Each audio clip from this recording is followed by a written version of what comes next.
They typically take place in the fourth semester of the program in the School of Business, and typically after the March break. So they'll come in, they'll do their 3 semesters, and in the end of the third semester, there'll typically be a project leading up to it, typically called a mini project. And what they'll do with those, it's almost like a dry run of the bigger project, where they'll walk through the scoping activity, all the project management,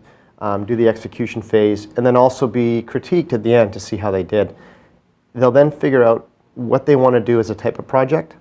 and then be married up within a company that has a real business problem. And those can be either sourced by the school, by the faculty will often go out into industry and source projects, or the students themselves, where they will approach a company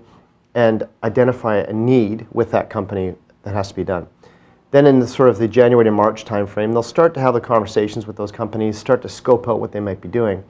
And then after the March break, they hit the ground running, and they hit the ground running fast. They'll spend time actually in the offices, typically with the companies, wherever they might be located, for hopefully a majority of the time, but not always, and work through that business problem.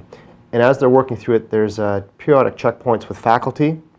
to make sure they're tracking from the academic perspective, and also make sure they're tracking just with the project itself to make sure it's fitting within the constraints of time and the project scope, and just to keep them on track. And at the same time, they're constantly checking in with their industry sponsor to make sure that it's meeting the company's needs, and it's also fulfilling all the different dynamics that are required of the project. And then once they get to the end,